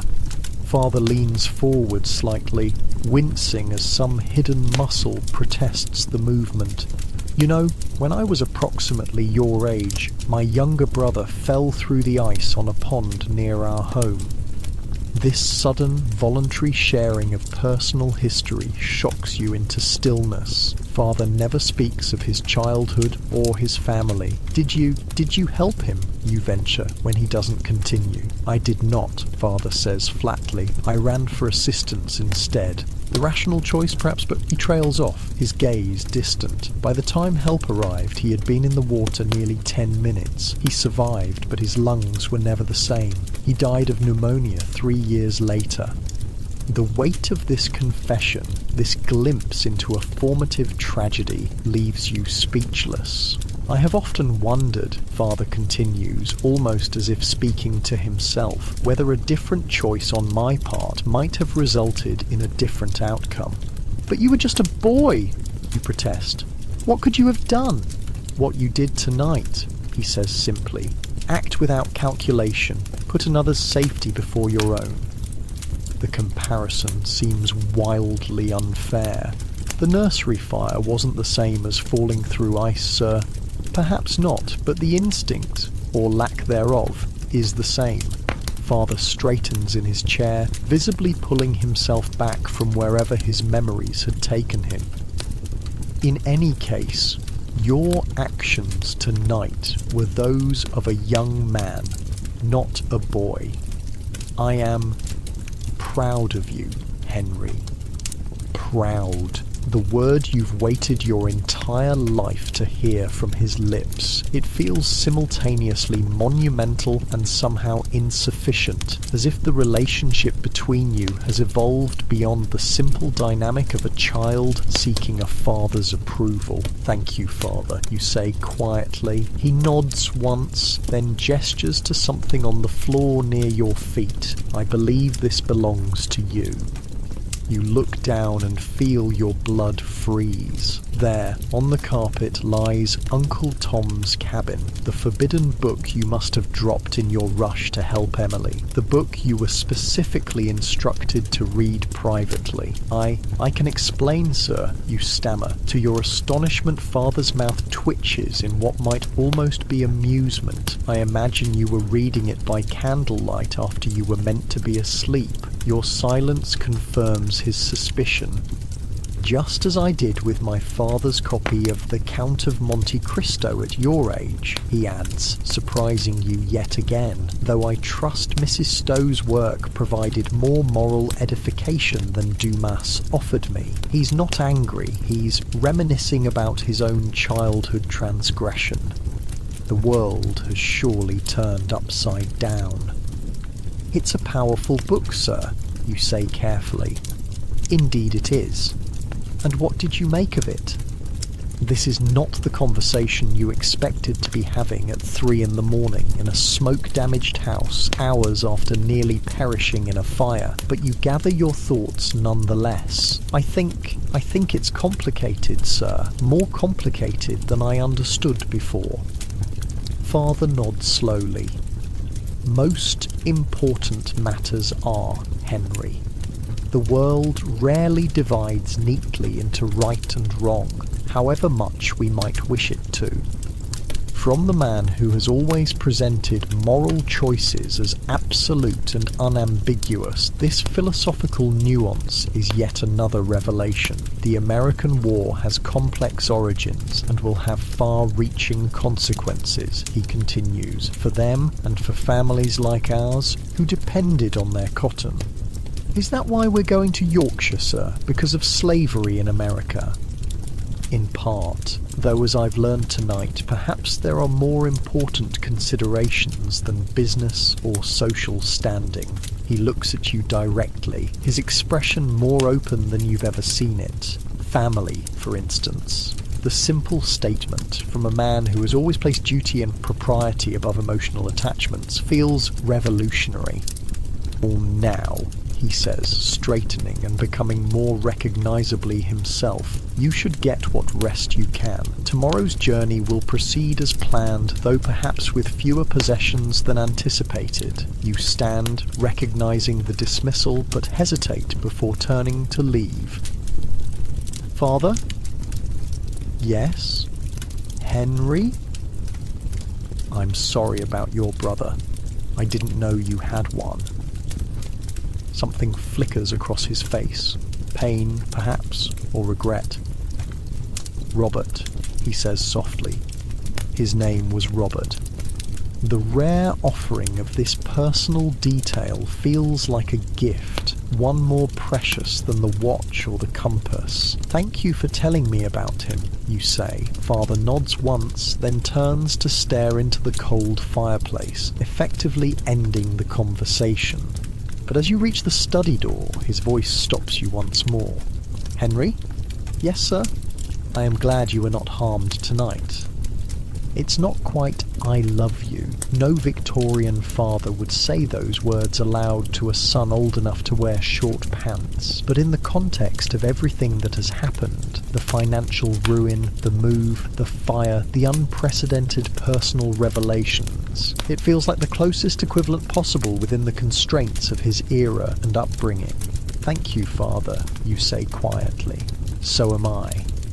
As you make your way to the drawing room where Mrs. Pottinger has prepared makeshift beds, you find Emily already asleep on one settee, her doll clutched tightly in her arms. You settle onto the other, pulling a blanket up to your chin. Despite the trauma of the night, despite the uncertainty of tomorrow's journey and the life that awaits in Yorkshire, you feel a strange sense of peace. The walls between you and father have not exactly crumbled, but they have developed significant cracks, allowing glimpses of the man behind the patriarchal mask. A man who once lost a brother, a man who values his children above property or propriety, a man who can admit to pride, to relief, even to philosophical uncertainty. As you drift towards sleep, you realise that the fire, frightening as it was, has burned away something more than just the nursery furnishings. It has scorched the careful facade of Victorian fatherhood, revealing the human heart beating beneath starched collars and stern pronouncements. Tomorrow you leave London, your social position, and the only life you've ever known, but you carry with you something you didn't possess before, a deeper understanding of the complex man who is your father, and the knowledge that beneath his reserve lies a capacity for love that perhaps even he doesn't fully comprehend. Outside, the storm has passed. Rain taps gently against the windows, washing away the smell of smoke, cleansing the world for whatever comes next. The journey to Yorkshire is long and uncomfortable, even in first-class carriages that father insists on despite their financial situation. Appearances must be maintained, he murmurs to mother when she questions the expense, but you notice him wince slightly when he hands over the fare. Emily sleeps for much of the trip, exhausted from the night's drama. Your own eyes feel gritty from smoke and lack of sleep, but excitement keeps you alert, face pressed to the window as London's crowded streets give way to rolling countryside. Father sits opposite you, a newspaper spread before him, though you notice he rarely turns the pages. His mind seems elsewhere, his gaze occasionally drifting to the passing landscape. Once, catching you watching him, he doesn't frown or look away as he once might have. Instead, he offers something almost like a smile. Different from London, isn't it? He says, nodding toward the green fields beyond the window. Yes, sir, much more open. Yorkshire has its own beauty, harsher than the southern counties perhaps, but honest in its way. The poetic observation surprises you. Father has never before commented on beauty of any kind. Did you visit Uncle William often as a boy? You venture, testing this new, more conversational relationship. Every summer until I was sent to school, he replies, folding his newspaper. My brother and I would spend July and August exploring the moors, fishing in the streams, generally running wild in a way our father would never have permitted in London. The second mention of his brother, the one who fell through the ice, feels significant, as if a dam has broken, allowing these personal recollections to flow. Will we be allowed to explore, you ask? Father considers this, his expression thoughtful rather than automatically dismissive. Within reasonable boundaries, the moors can be treacherous for those unfamiliar with them, but yes, I see no reason why you and Emily shouldn't become acquainted with the countryside. Mother, who has been pretending to read a book while actually watching this exchange with barely concealed astonishment, interjects gently, "The fresh air will do the children good after London's smoke." Indeed, Father agrees, though after last night I suspect they've had quite enough smoke to last a lifetime. It's almost a joke, certainly an attempt at lightness that would have been unthinkable from Father a week ago. Emily, stirring from her nap, misses the significance entirely, but you and Mother exchange surprised glances. The train journey ends at a small market town where Uncle William's carriage awaits to transport you the final miles to the cottage. The driver, a weathered man with a thick Yorkshire accent, nods respectfully to Father but shows none of the deference a London servant would display. "Master Charles," he says gruffly. "Been a long time since you visited these parts." "Indeed it has, Thaddeus," Father replies, shaking the man's hand rather than merely nodding in acknowledgement. "You're looking well. Can't complain. Your brother's eager to see you."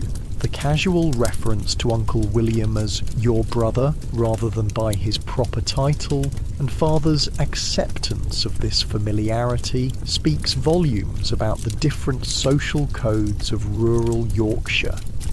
The carriage is plain but sturdy, drawn by two solid workhorses rather than the elegant matched pair that once pulled your London carriage. Emily, fully awake now, bounces excitedly on the leather seat. "Will there be cows?" she demands. "And sheep? And chickens?"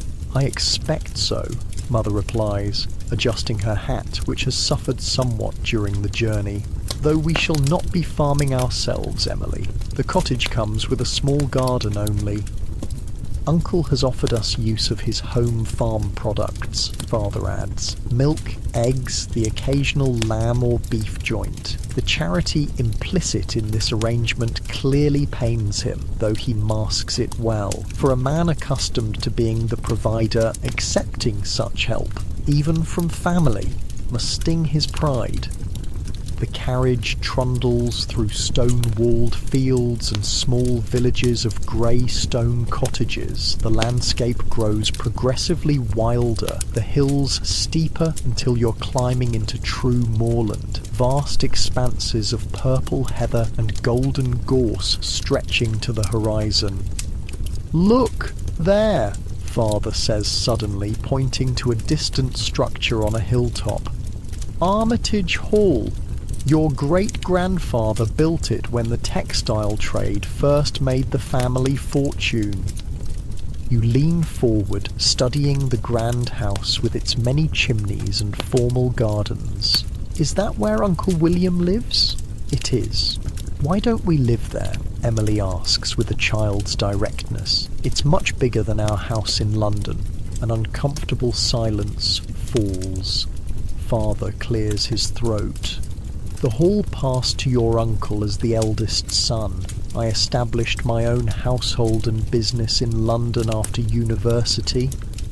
The simplified explanation omits whatever complex family dynamics led to this arrangement, but even this small insight into Father's past feels like a gift. The carriage turns down a narrow lane, and Father leans forward, his expression softening.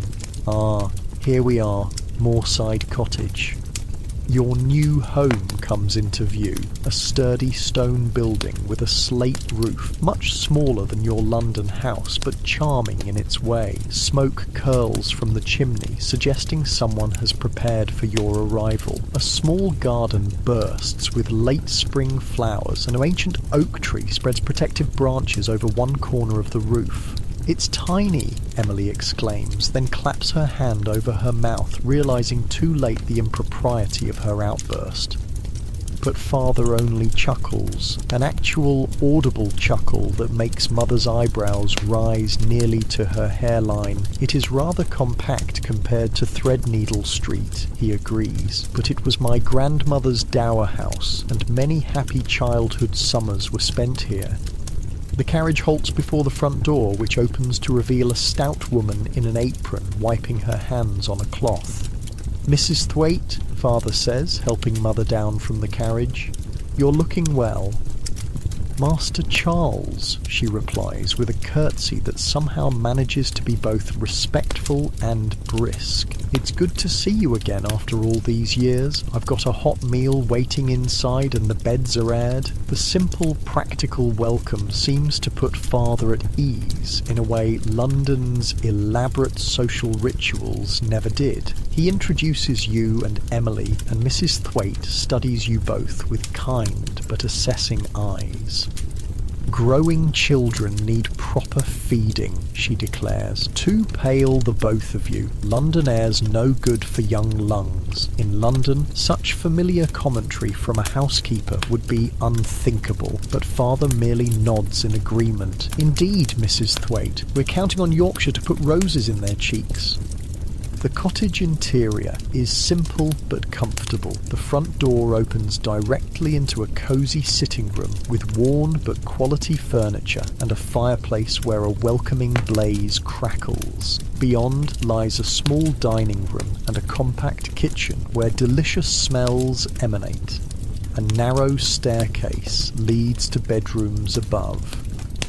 No grand entrance hall, no separate morning room or drawing room or library, no servants' quarters or separate nursery, just a small serviceable home where the family will live in much closer proximity than ever before. "I've put the young lady in the east bedroom," Mrs. Thwaite informs Mother.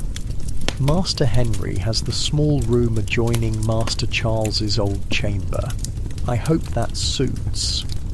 "Perfectly, Mrs. Thwaite, thank you," Mother replies, removing her gloves and hat. Her travel dress, elegant but practical, suddenly seems overdressed for these rustic surroundings. "Supper's near ready," Mrs. Thwaite continues. "I'll leave you to get settled. I live in the village, but I'll be here mornings to help with the cooking and cleaning."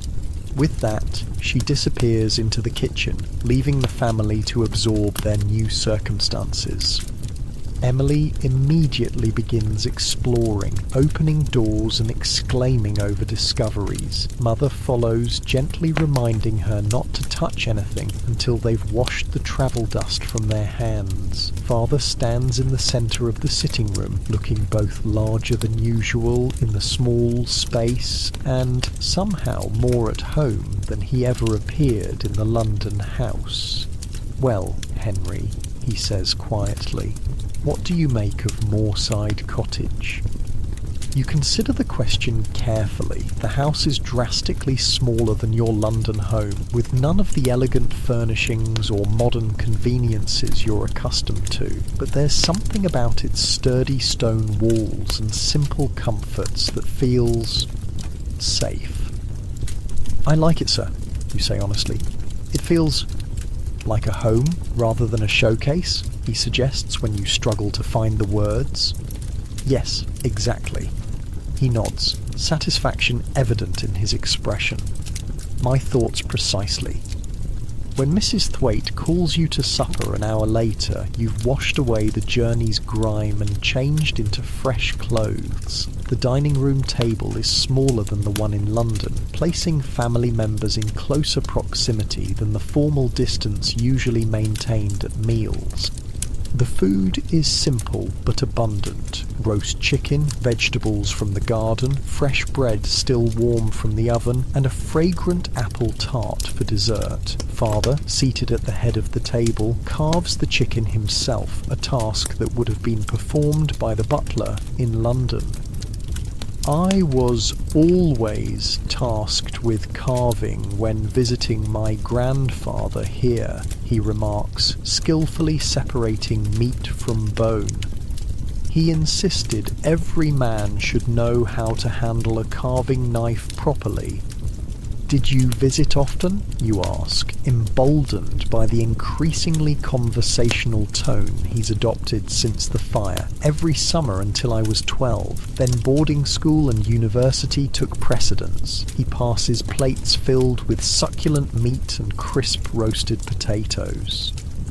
"My brother continued the tradition longer than I did."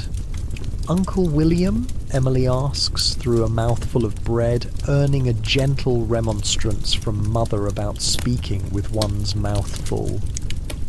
No, Emily, my younger brother, Robert." Father's voice holds that same soft note you heard when he first mentioned his brother's name. He was particularly fond of Moorside Cottage. "The one who," you begin, then stop, uncertain whether to reference the tragedy in front of Emily. "Yes," Father says simply. "The very same." Mother looks between you with evident curiosity, but doesn't interrupt this rare moment of connection. "In fact," Father continues, serving himself last as protocol demands, "I believe you're sleeping in what was once his room, Henry." The revelation creates an unexpected connection to this previously unknown uncle, this boy who fell through ice and whose death somehow shaped the man your father became.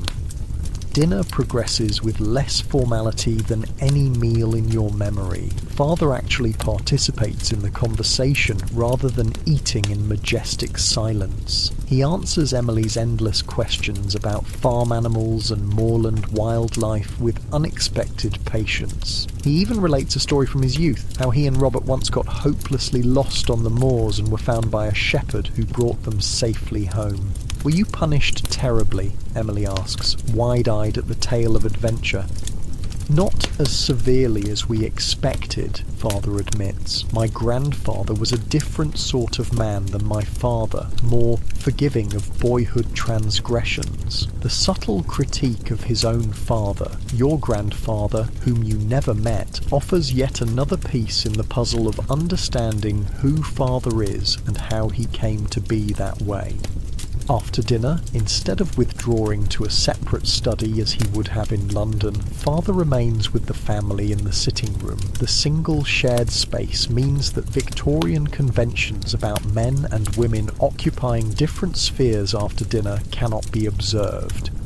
Mother produces Emily's needlework from a travelling case, and they sit together by the fire, stitching quietly. You find your own entertainment in exploring the bookshelves that line one wall, discovering volumes that must have belonged to several generations of Armitages.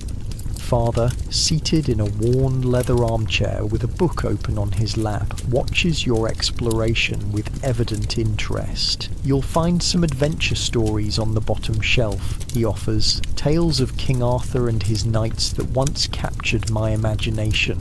The casual admission of having enjoyed such fanciful literature, rather than only the serious historical and theological works proper Victorian gentlemen were supposed to prefer, feels like another small gift. You locate the book he mentioned, its leather binding cracked with age and use, and settle into a chair nearby. The physical proximity, father in one armchair, you in another just a few feet away, would have been unusual in the expansive rooms of your London house. Here, it feels natural, comfortable. As darkness falls outside, oil lamps cast a warm glow over the sitting room. The fire crackles peacefully and rain begins to patter against the windows. Not the sooty downpour of London, but clean country rain washing the moorland. Emily, struggling to keep her eyes open after the excitement of the journey, finally admits defeat. "I'm rather tired, Mama." "Of course you are, dear. It's been a long day." Mother sets aside her needlework. "Let's get you ready for bed." In London, this would have been the nursemaid's task, with Mother perhaps stopping by later for a brief good night. Here, Mother herself leads Emily upstairs to prepare her for sleep. Left alone with Father, you feel a momentary return of the old awkwardness, but he surprises you by breaking the silence first. "Your mother will need help adjusting to country life," he says quietly. "It's quite different from London society. She seems to be managing well so far," you offer. "Yes, she has always been remarkably adaptable." His expression softens when speaking of her, that same affection you glimpsed at the Crystal Palace visible again, one of her many admirable qualities. Another revelation that Father not only loves Mother, but actively admires her character. Victorian marriages were practical arrangements as often as love matches, and parents rarely discussed such matters with their children. "Will you be travelling much, sir, for the business?" you ask, remembering his earlier comment about salvaging what he could. He sighs, closing his book. "Some, yes, though less than I initially feared. Your uncle has been unexpectedly generous in his assistance." The admission clearly costs him something. Victorian men prided themselves on independence, on being providers rather than recipients of charity, even from family. "I'm glad he's helping," you say carefully.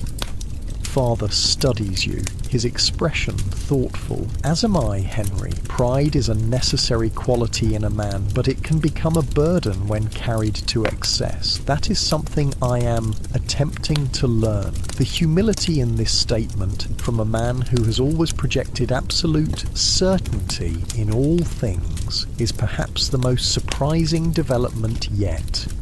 Mother returns downstairs, her face softened by the simple maternal act of tucking a child into bed.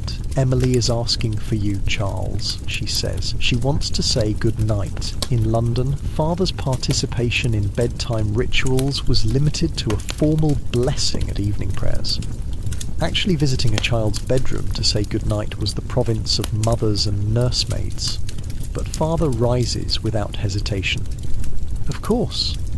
As he passes Mother, his hand brushes hers, a small, intimate gesture that speaks of shared strength and mutual support. Then he climbs the narrow stairs, his footsteps fading as he moves toward Emily's room. Mother sinks into the chair Father vacated, exhaustion evident in the slight slump of her shoulders. For a moment she allows the perfect posture required of Victorian ladies to relax, becoming simply a tired woman at the end of a trying day.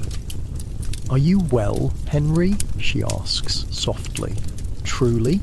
The direct question about your feelings, another departure from Victorian parenting norms, catches you off guard, but after everything that's happened, it seems fitting that Mother too is venturing beyond the prescribed boundaries of her role. "I think so," you answer honestly. "It's all very different, but..." "But?" she prompts when you hesitate. "But Father seems different here, more himself, somehow." Mother's smile holds both sadness and hope. "Yes, I believe he is. Yorkshire has awakened something in him that London buried long ago." She looks toward the stairs. "Perhaps this misfortune will prove a blessing in disguise." Father's footsteps sound on the stairs as he returns from Emily's room. He pauses in the doorway, observing you and Mother with an expression that might almost be contentment. Emily is already asleep, he reports. The journey has quite exhausted her. As it has all of us, Mother agrees, stifling a yawn behind her hand. Perhaps we should retire early tonight. You expect to be dismissed to your room while the adults remain downstairs, but Father nods in agreement. A sensible suggestion. Henry, are you ready to see your new quarters? The invitation to retire at the same time, as if you're all equals in tiredness if not in status, is yet another small adjustment to the family dynamic. Upstairs, Father himself shows you to your room, the one that once belonged to his brother Robert. It's small but comfortable, with a narrow bed, a simple chest of drawers, and a window overlooking the moonlit moor. There are extra blankets in the chest, Father says, lighting a candle on the bedside table. The nights can be cool, even in late spring. Thank you, sir. He hesitates, one hand on the door frame, looking as if he wants to say something more but can't quite find the words. Victorian fathers didn't typically wish their sons good night, didn't tuck them in or offer bedtime affection. Those moments of tenderness, if they existed at all, were reserved for infants and very young children, and even then were often delegated to mothers. But this father, your father, has been transformed by crisis and relocation. He clears his throat softly. Sleep well, Henry. 3 simple words, spoken with genuine warmth rather than as a formality. You clutch them to your heart like a physical gift. Good night, Father. He nods once, then withdraws, closing the door quietly behind him. You change into your nightshirt and climb into bed, pulling the unfamiliar blankets up to your chin. The mattress is firmer than your London bed, the pillow less plump but somehow more comforting in its simplicity. The wind whispers across the moor, a sound unlike any you've heard in London. Rain taps gently against the window. From somewhere downstairs comes the soft murmur of your parents' voices, not arguing or discussing business, but simply talking as companions do at the end of a long day. Sleep begins to cloud your mind, but before surrendering completely, you reach under your pillow and touch the silver pocket watch Father entrusted to you. The cool metal warms against your fingertips, a tangible connection to generations of Armitages who slept beneath this roof, including the uncle whose room you now occupy. The last thing you remember before drifting off is the soft creak of floorboards outside your door, Father checking one last time on the son sleeping in his lost brother's bed, not the distant Victorian patriarch who once ruled your London household, but a man rediscovering parts of himself long buried beneath propriety and position. A father who, in his own limited way, is learning to love openly in a world that never taught him how.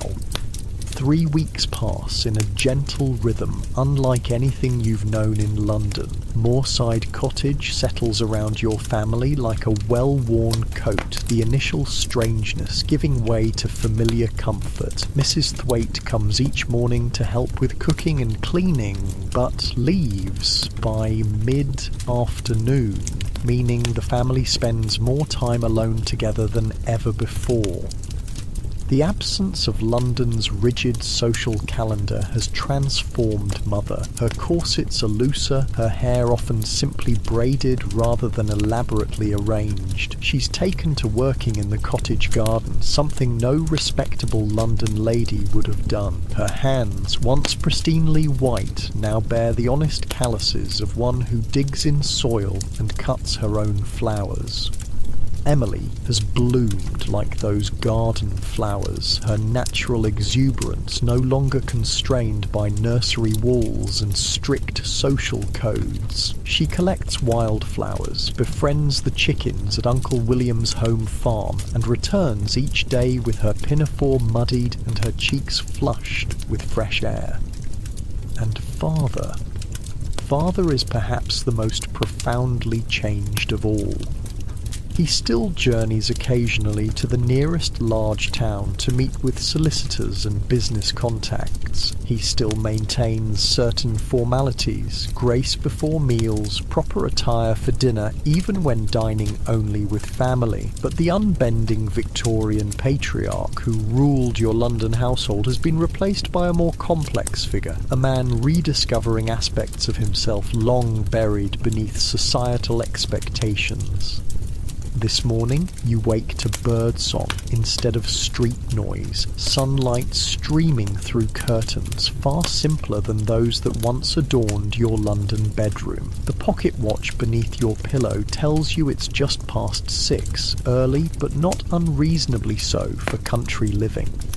Dressing quickly in clothes now more practical than fashionable, you make your way downstairs, expecting to find the kitchen empty. Instead, Father sits at the table, a cup of tea steaming before him, gazing out the window at the mist-shrouded moor. "Good morning, sir," you say, surprised to find him alone.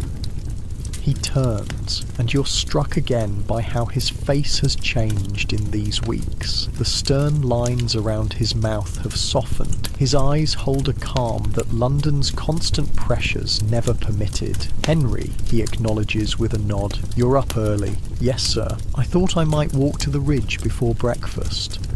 In London, such an independent expedition would have been unthinkable. Here, it's become routine. These solitary morning rambles across the heather-covered hills, watching the sun burn away the mist. Father considers you for a moment, then says something that stops your heart. "I might join you, if you've no objection." Join you? Father has never shown interest in accompanying you on these walks. They've been your private time, your opportunity to explore this new world at your own pace. Of course, sir. I'd welcome the company." He rises, setting his teacup in the basin, another small task he would never have performed in London, where servants handled every domestic detail. "I'll fetch my boots." 10 minutes later, you're striding across the moor together, dew dampening your trouser cuffs, the early sun casting long shadows across the undulating landscape. Father matches his pace to yours rather than expecting you to keep up with his longer stride. Another small but significant adjustment. "The ridge affords quite the view," you offer, breaking the companionable silence. "Indeed. I spent many hours there as a boy, often with..." He pauses, then says the name that has become increasingly present in his conversation, "with Robert." You've noticed this pattern, how he now speaks freely of his brother, as if the move to Yorkshire has unlocked memories long kept behind locked doors. Not just the tragedy of the ice, but happier recollections too. Adventures shared, lessons learned, bonds formed. The ridge, when you reach it, offers a panorama that still takes your breath away despite daily visits. The valley spreads below, patchworked with stone walls and dotted with grazing sheep. The distant village nestles in a fold of hills, its church spire catching the morning light. And beyond, the moors roll endlessly toward the horizon, purple with heather and gold with gorse.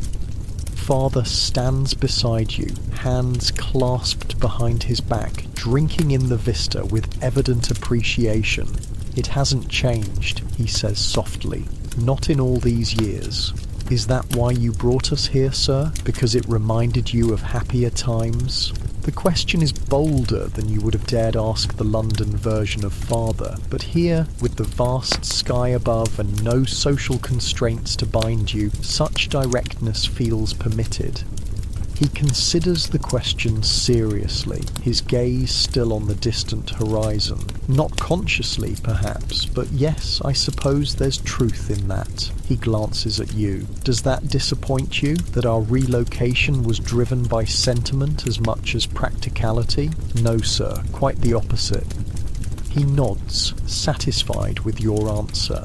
The business failure was real enough, but when considering where to retreat, Yorkshire called to me in ways I didn't fully understand until we arrived. He gestures toward the valley. There's a permanence here that London lacks.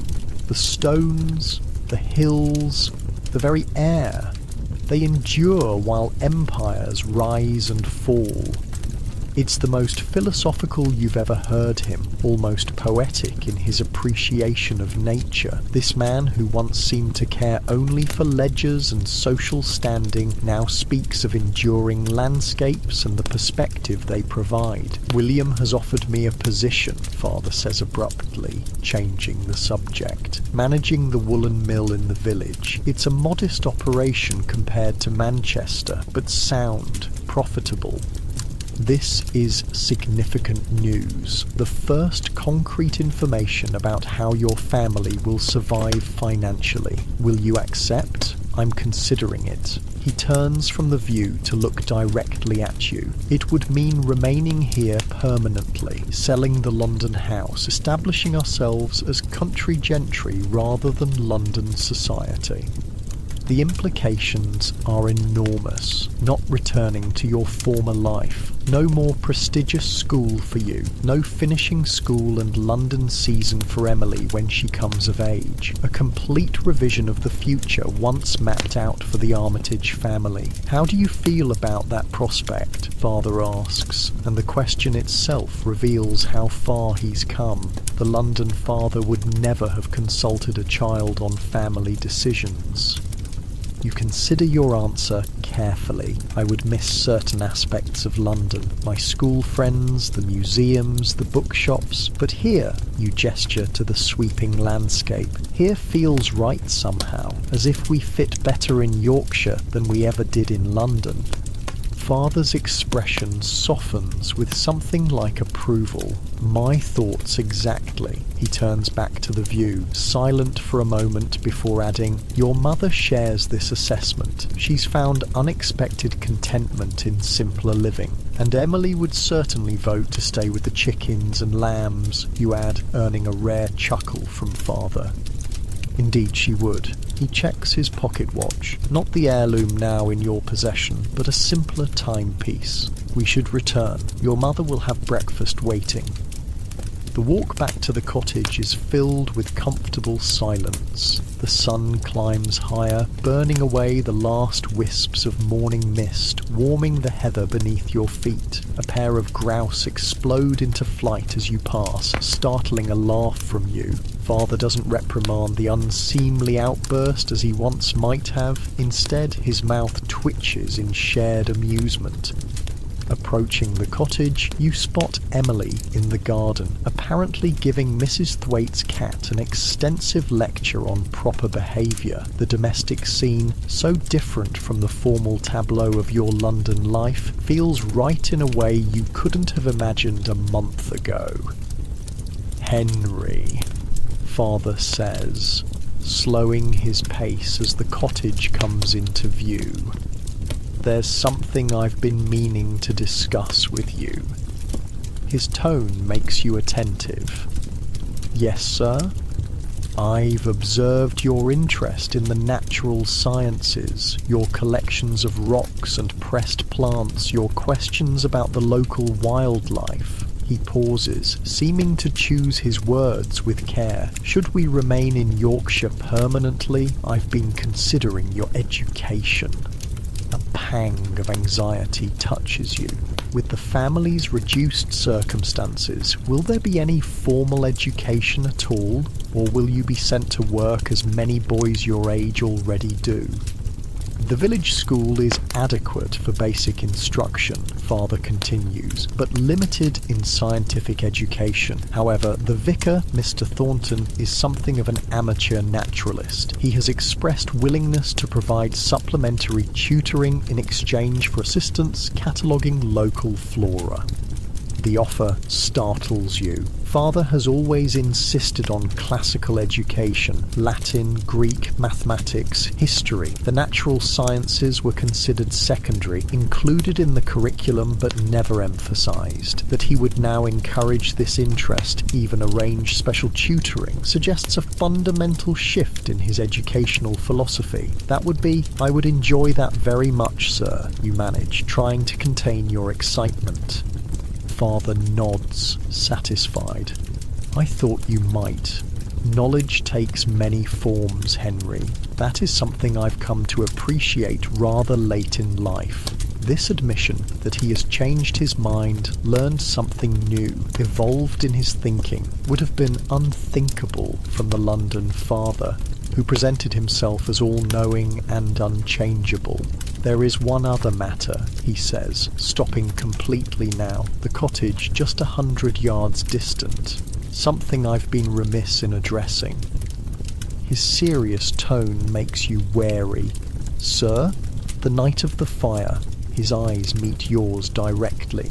"You saved your sister's life by going to her aid. I commended your bravery then, but in the chaos that followed and the journey here, I neglected to..."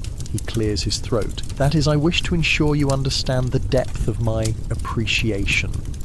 He's struggling for words, this man who once issued commands and pronouncements with such ease. The emotional territory is unfamiliar to him, the language of feeling unpracticed on his tongue. "Thank you, sir," you say, trying to ease his discomfort, "but I only did what anyone would do."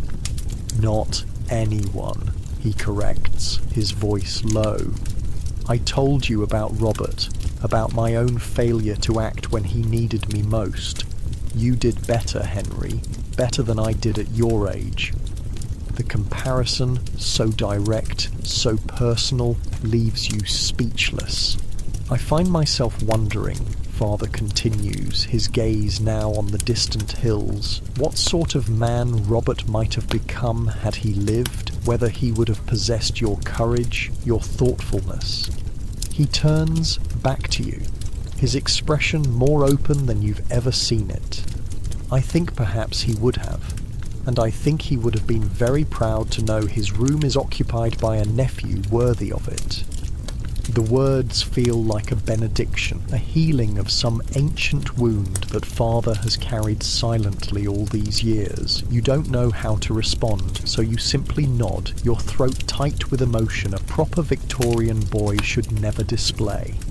Father's hand rises, hovers uncertainly, then settles briefly on your shoulder, a touch so rare, so precious that it seems to burn through the fabric of your jacket. Not a full embrace, that would be too radical a departure from Victorian fatherhood, but a physical connection nonetheless, freely given rather than required by circumstance. "We should join the others," he says, removing his hand and resuming his walk toward the cottage. But something has shifted between you, some barrier dissolved by his words and that brief touch. Inside, the cottage is warm with morning sunlight and the smell of baking bread. Mother looks up from the stove, her face brightening at the sight of you both.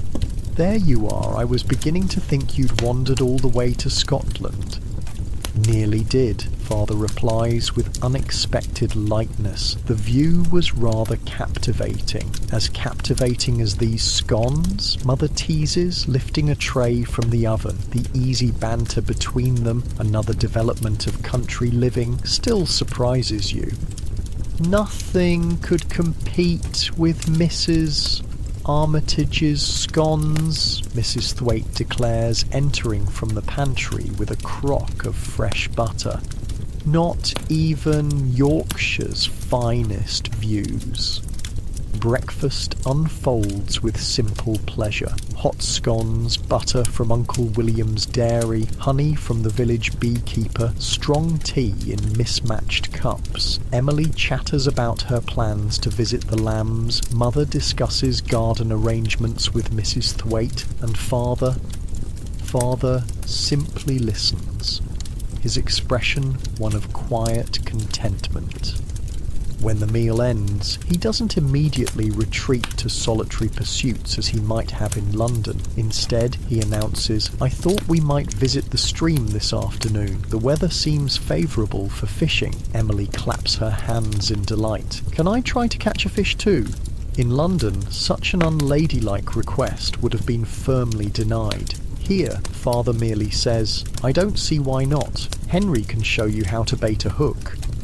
The day unfolds with unhurried grace. Mrs. Thwaite departs after tidying the kitchen. Mother writes letters at the small desk by the window, and you help Emily make a fishing rod from a willow branch and a piece of string. Father disappears briefly to his bedroom, returning with an actual fishing rod, preserved apparently from his boyhood days. The afternoon expedition to the stream is a revelation. Father, freed from London propriety and the weight of business failures, becomes almost boyish in his enthusiasm for fishing. He wades into the shallow stream, trousers rolled to his knees, an unthinkable breach of dignity in his former life, just to demonstrate the proper technique for